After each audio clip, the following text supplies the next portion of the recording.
Muy buen día, estimados amigos. Bienvenidos a la entrevista Cabecom.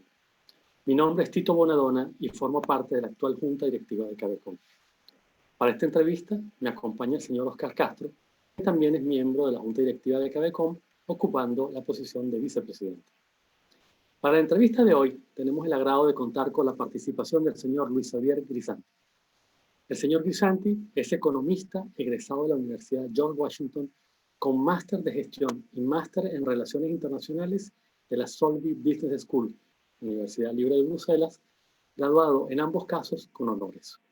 Adicionalmente, posee un diploma de posgrado en negocios internacionales de la Universidad de Georgetown. El señor Grisanti ha desempeñado múltiples posiciones en organismos internacionales, tales como el Banco Interamericano de Desarrollo. Ha sido embajador de Venezuela ante la Unión Europea, Bélgica y Luxemburgo. También ha sido gobernador alterno en el Fondo Monetario Internacional y miembro de la Junta Directiva de la CAF, entre otras posiciones internacionales. En el área académica, además de ser autor de múltiples publicaciones y libros, fue profesor sobre desarrollo económico latinoamericano en la Universidad de Boston de Bruselas y fundador y presidente de la Asociación Internacional Andrés Bello en Bruselas. En Venezuela, es profesor de Economía de la Energía en la Universidad Central de Venezuela y en la Universidad Simón Bolívar. En la actualidad, se desempeña como presidente de la Asociación Venezolana de Hidrocarburos, AVI, institución que representa a las compañías petroleras internacionales que operan en Venezuela. Estimado Luis Xavier, en nombre de la Junta Directiva de Cabecom, es un gusto contar con tu participación en nuestro foro Entrevista Cabecom, la cual está vinculada a nuestro boletín mensual. Para la edición de noviembre, al ser una edición de fin de año, queremos dedicarla a indagar sobre las expectativas 2021, un nuevo año particularmente importante por los impactos económicos causados por el COVID-19 y por la fuerte aceleración del cambio de la matriz energética mundial por el tema ambiental, específicamente por el cambio climático. En este sentido, nos gustaría contar con tu apreciación sobre el comportamiento esperado del mercado petrolero mundial y energético mundial también en este próximo año 2021 y los potenciales impactos para la industria petrolera venezolana. Una vez más, bienvenido. Bueno, muchísimas gracias a Cabecom y a sus directivos aquí presentes, los amigos Tito Bonadona y Oscar Castro. Estoy y me siento distinguido de tener esta oportunidad de conversar con ustedes. En primer lugar, hay que tener presente que la actual situación del mercado petrolero mundial es el resultado de cambios estructurales que se vienen experimentando desde los años 70 del siglo XX, pero fueron afirmados, acentuados por la bonanza de precios del 2003-2014, que llevó los niveles de precios nominales hasta casi $150 el barril, y que hubo una contracción brutal de esos precios hacia $30-40, como lo vimos en el año 2014 y 2015, y ahora tenemos una nuevo desplome de los precios del petróleo con motivo de la pandemia del coronavirus. Esos cambios se manifestaron al haber subido los precios en una estructura oligopólica de mercado, en un choque expansivo de oferta muy significativo en ese periodo 2003-2014 y un choque contractivo de la demanda, particularmente en los países industrializados de la Organización para la Cooperación Económica y el Desarrollo. El choque expansivo que tuvo lugar básicamente pudo mostrar que el paradigma según el cual había una escasez de petróleo inminente en algún momento en el futuro ha desaparecido. Hay una abundancia de petróleo y gas natural a nivel global. La expansión de las fuentes no convencionales de petróleo y gas, el gas y el petróleo de lutitas. También la expansión del petróleo convencional con motivo de las nuevas tecnologías de explotación petrolera, las mejorías en la sísmica tridimensional, en la exploración petrolera a través de pozos horizontales, etc. El gas natural parece que se dirige hacia ser la primera fuente de energía del mundo. Hay una mayor producción creciente en los países no OPEP. En el año 2019 alcanzó más de 65 millones de barriles diarios la producción de los miembros de los países no pertenecientes a la OPEP. Vemos que Brasil se convierte en potencia petrolera, vemos el crecimiento de Guyana, hemos visto el crecimiento de Colombia y otros elementos que se han dado también, porque 4 de los 5 países con mayores reservas de gas natural no convencional están en las Américas, compitiendo directamente con Venezuela. Y desde el punto de vista de la contracción de la oferta, hemos visto que lo que llamamos los economistas, la elasticidad de ingreso del consumo petrolero se ha roto después de 100 años. A partir del 2005 crecía la economía de los países avanzados y decrecía la economía de los países y decrecía el consumo petrolero de los países industrializados. Vemos cuán importante ha sido igualmente el calentamiento global y el cambio climático para generar pues, decisiones en políticas públicas y en políticas corporativas para contraer las emisiones de gases tóxicos de efecto invernadero. Estamos hablando que se está forjando y se ha forjado, de hecho, un nuevo paradigma energético más verde y descarbonizado. Hay nuevas infraestructuras inteligentes, la eficiencia y la conservación se ha puesto de manifiesto más significativamente, las restricciones ambientales, y hemos comenzado lo que se ha denominado la transición energética hacia una economía baja en emisiones de gases tóxicos de efecto invernadero. Y eso tiene lugar además dentro de un proceso donde la economía mundial también se va insertando en lo que los economistas del desarrollo denominan la tercera y la cuarta revolución industrial, donde tenemos pues la inteligencia artificial, la robótica. Y entonces los países extractivistas se vienen rezagando en el crecimiento si no saben aplicar políticas de diversificación energética. Todos estos elementos se han acentuado con motivo de la pandemia del coronavirus. Todavía existen incertidumbres sobre cómo se va a comportar en los próximos años, pero es indudable hasta el día de ayer que el impacto ha sido enorme, no solamente en vidas humanas. Hasta el día de ayer habían perecido 1.290.669 personas. Hay cerca de 55 millones de contagiados en el mundo y hay todavía incertidumbres respecto de la pandemia. Hemos visto también cómo prácticamente en el segundo trimestre del año se paralizó la economía mundial. Hubo una caída de más de 18 millones de barriles diarios en la demanda petrolera mundial. De hecho, se está pronosticando que para el 2020 la demanda petrolera mundial caiga 9.750.000 barriles diarios. Es el último pronóstico que tengo a la mano el mes de noviembre por parte de la OPEP. Y esto es muy significativo. El mundo se dio cuenta que con guardar ciertas precauciones de consumo, con manejar menos, con ir menos a cualquier sitio en que uno pueda desplazarse, se está contrayendo la demanda en 9.750.000 barriles diarios.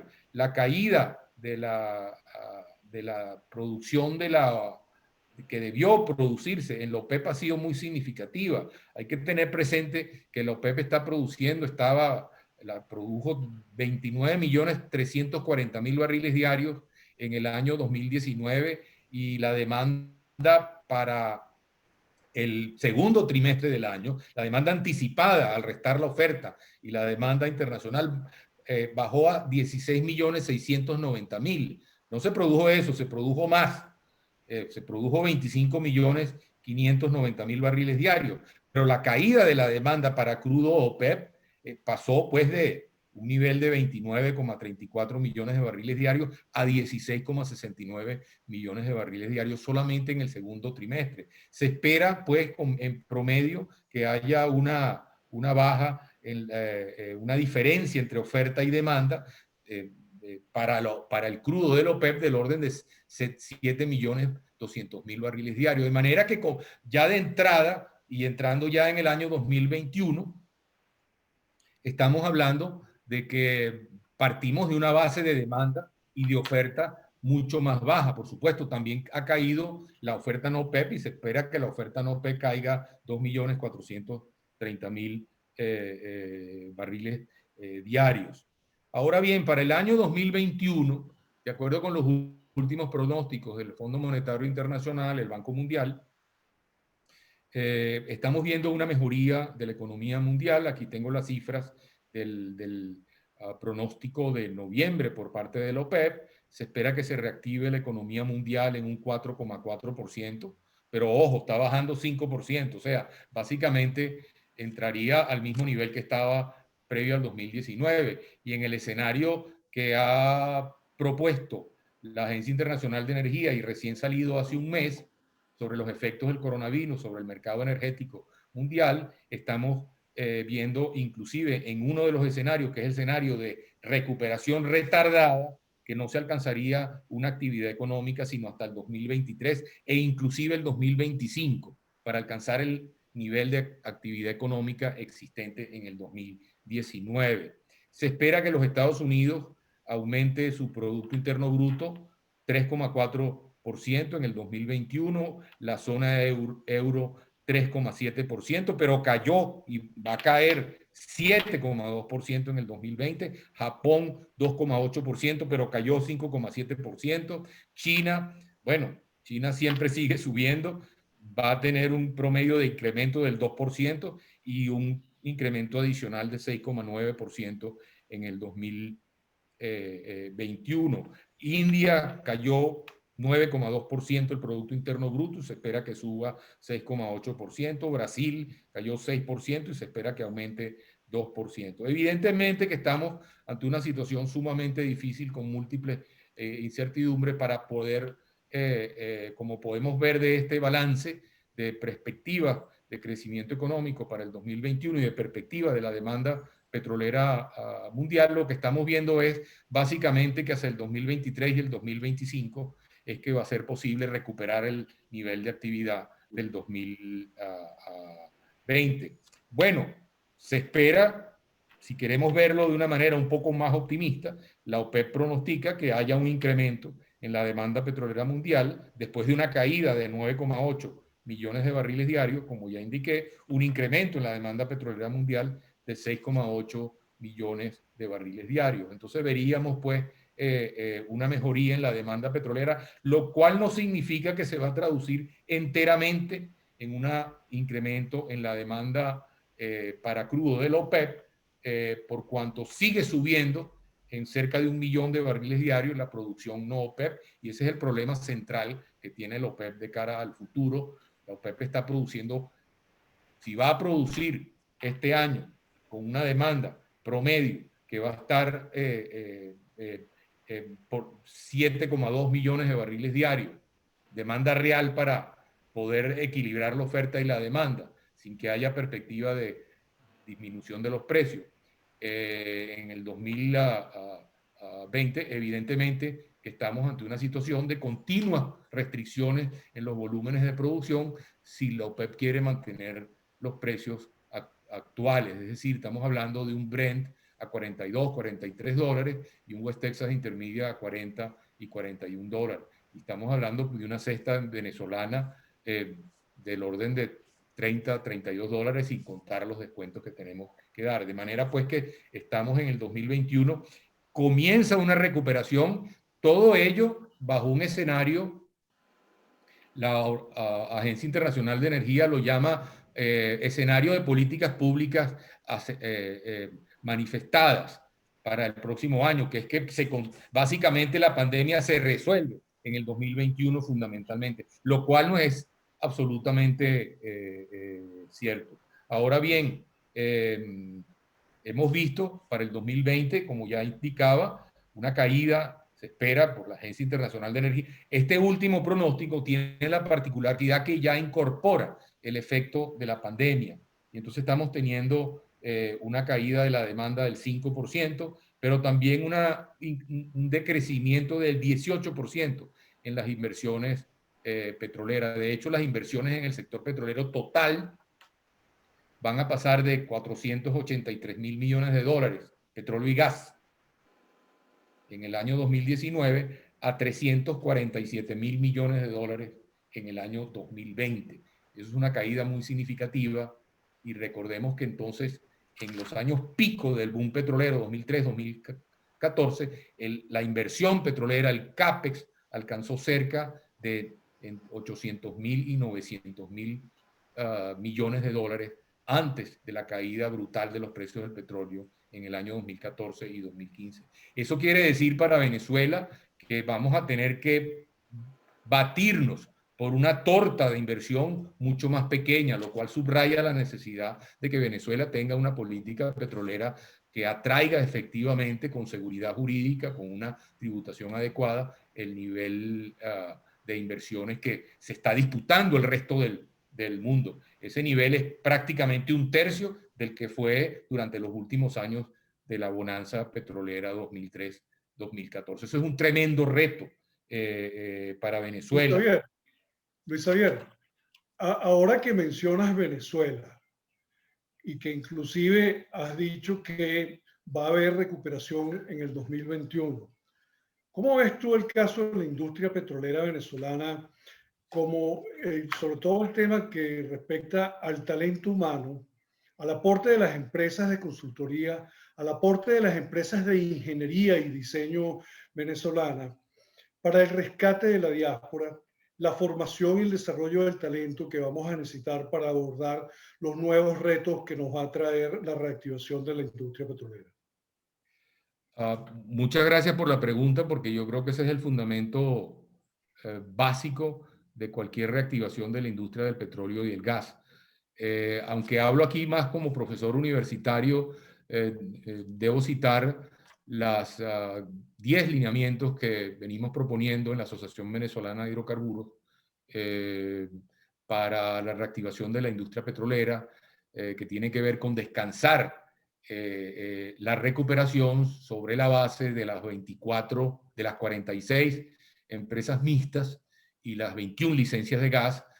Como bien sabemos, solamente hay 4 o 5 licencias de gas que están operativas. Tampoco de las 46 empresas mixtas, no todas están tampoco operativas o con una producción muy baja de 1.000, 2.000 o 4.000 barriles diarios. Pero el hecho cierto es que el capital social está ahí fundamentado. Nosotros planteamos que haya la posibilidad de que las empresas mixtas puedan exportar su petróleo a los mercados internacionales y que también puedan suscribir convenios de servicios conjuntos o convenios de servicios productivos para que operen los campos fundamentalmente, los socios que tienen la capacidad técnica, gerencial, operacional. Dentro de esas 10 propuestas, una de las cuales es un régimen tributario atractivo y competitivo con las tendencias internacionales de la presión tributaria en materia de hidrocarburos, eso es fundamental. Otro elemento fundamental es tener y formular un modelo de negocios óptimo. No es que no lo tenemos en la actualidad, sino que no se ha cumplido plenamente el modelo de negocio establecido en la ley de hidrocarburos y en la ley de hidrocarburos gaseosos. Es necesario que desarrollemos entre el Estado y los inversionistas privados, agrupados pues en nuestras asociaciones empresariales, la Cámara Petrolera, la Asociación de Procesadores de Gas y la Asociación Venezolana de Hidrocarburos, que nosotros alcancemos y logremos diseñar un modelo económico que garantice a corto y a largo plazo una rentabilidad suficiente con las garantías legales necesarias. Dicho esto, se requieren otros elementos. Adicionalmente, se necesita un plan de reactivación integral, orgánico, en materia de mercado interno de hidrocarburos, para que haya la interacción que debe existir entre electricidad, gas natural, industria manufacturera y servicios públicos y producción de combustibles en nuestras refinerías es clave para la reactivación integral de la economía venezolana. Pero dentro de ese contexto, uno de los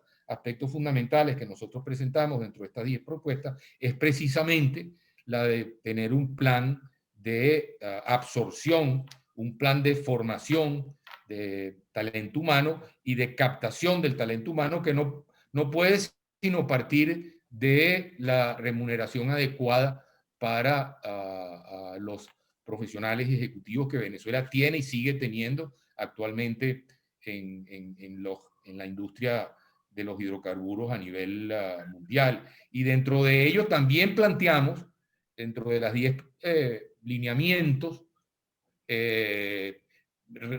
relanzar la formación de capital nacional, dentro de lo cual está, por supuesto, la utilización de la ingeniería venezolana en la nueva inversión que debe venir al país si logramos una presión tributaria adecuada, si logramos que las empresas mixtas sean las que tengan la responsabilidad fundamental de la expansión, al igual que las licencias de gas natural.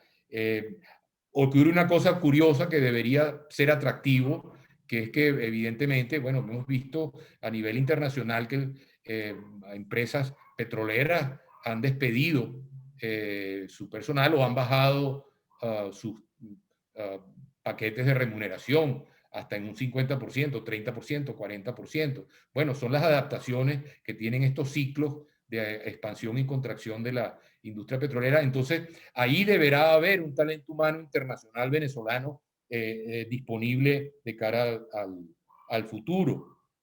Así que creo yo que si se diseña el nuevo modelo de negocios, si logramos tener una presión tributaria adecuada, si logramos tener un sistema energético integral bien remunerado que permita la restitución de nuestras refinerías y del sistema de mercado interno de los hidrocarburos con unos precios adecuados que representen el valor de reemplazo de los combustibles y que permitan que en el giro del negocio se generen fondos para inversión, flujo de caja necesario para la inversión, evidentemente que las posibilidades de contratación de obras, bienes y servicios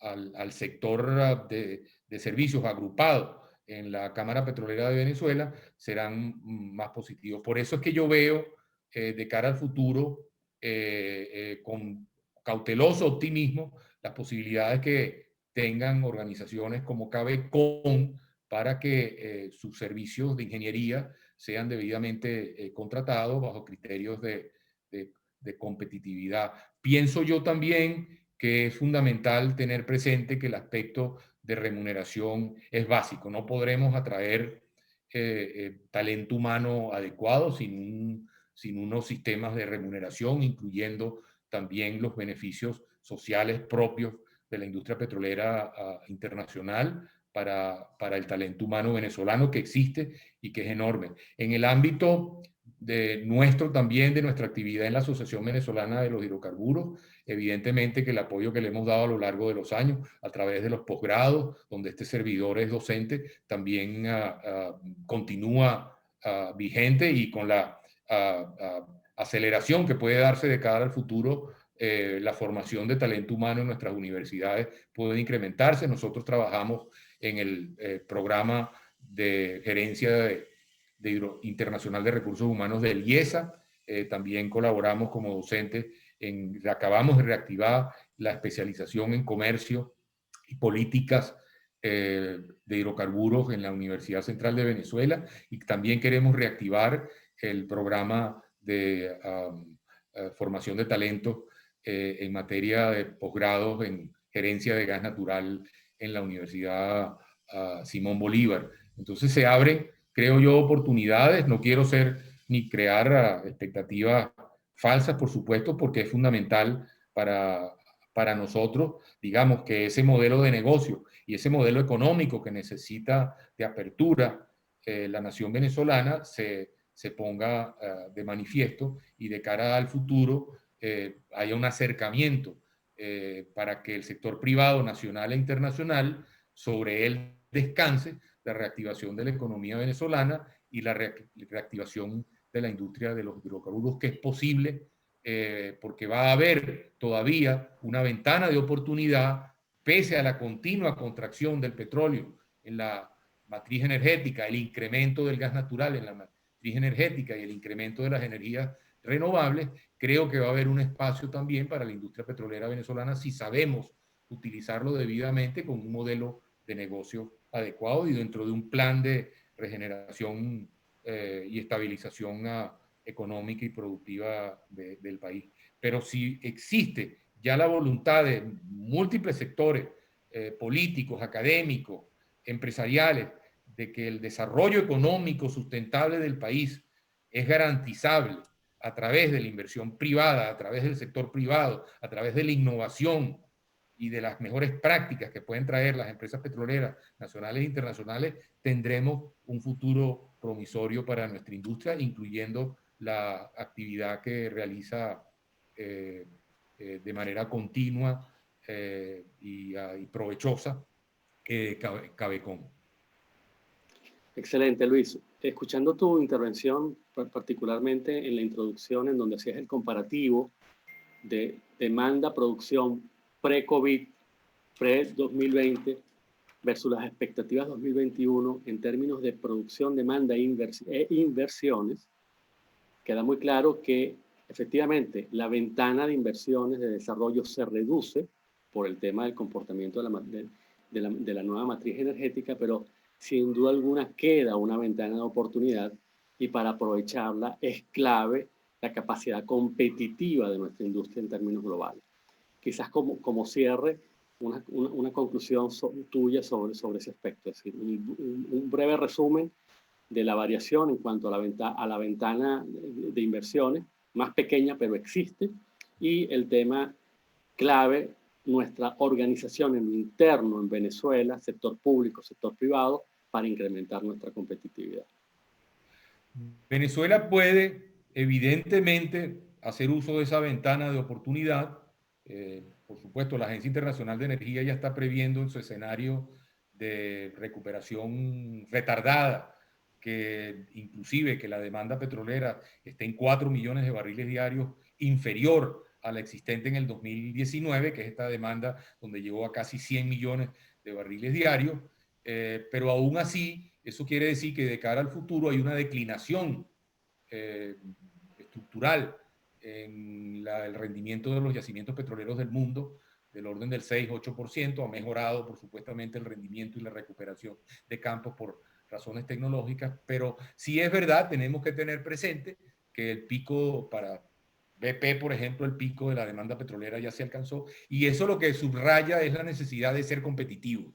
Venezuela tiene que diseñar un modelo de negocios que tenga que prevea y que compita con las tendencias internacionales para poder atraer inversión de manera significativa. Pero esa inversión no puede ser de pocos países o de pocas empresas. Esa inversión a través de mecanismos que garanticen la seguridad jurídica, la tributación adecuada, normas internacionales de higiene, seguridad y ambiente, que permitan también gerencia profesional, que haga posible transparencia en materia de recursos. Todos estos elementos orgánicamente combinados en ese nuevo modelo de negocio es lo que hace posible que Venezuela pueda aprovechar de cara al futuro el incremento que se va a dar por la vía de la declinación, ya no necesariamente por el incremento de la demanda mundial, que puede haber llegado a su pico o llegará a su pico en el año 2030, como lo prevé la Agencia Internacional de Energía, y también la OPEP ya por primera vez también emitió su último pronóstico de que va a llegar a un pico de demanda petrolera en la próxima década, un poco después. Entonces es necesario que nos organicemos los venezolanos para tener un modelo de negocio con la suficiente seguridad jurídica y estabilidad contractual que permita atraer la inversión de nuevo, tanto para el petróleo como para el gas. Por cierto, que el gas, y debo subrayarlo, sí se espera que en el escenario inclusive de políticas existentes, más el escenario de recuperación retardada, la demanda para gas natural aumente en un 30% para el año 2030. Así que hay una oportunidad enorme también en el gas, si logramos también que haya un modelo de negocios adecuado, que tenga una remuneración y una rentabilidad razonable y que se cumplan los compromisos. Toda la reactivación de la industria petrolera parte del cumplimiento del actual ordenamiento jurídico establecido en la ley de hidrocarburos, en los acta constitutiva, estatuto de las empresas mixtas y en las licencias de gas. Bueno, excelente, Luis Xavier, muy clara tu intervención. Oscar, no sé si tienes algún otro comentario para ya ir cerrando. Mira, muy enriquecedora la conversación y toda la información compartida. De verdad, muchas gracias, Luis Xavier. En nombre de Cabecon, te damos las gracias y espero podamos seguir trabajando juntos. Y te tomamos en la palabra con la propuesta del trabajo de las universidades con las instituciones, los gremios, con Cabecon. Bueno, reitero, como venezolano, como docente universitario y también como presidente de la Asociación Venezolana de Hidrocarburos, todo el apoyo que podamos darle siempre a Cabecon. Excelente, Luis. Bueno, como siempre, un placer haber compartido este espacio contigo y realmente muy agradecidos por el tiempo dispensado. Un muy cordial saludo. Gracias a ustedes. Gracias, Oscar, por el tiempo también. Gracias, Oscar. No, gracias a ti. Okay. Gracias, Luis Xavier. Hasta luego.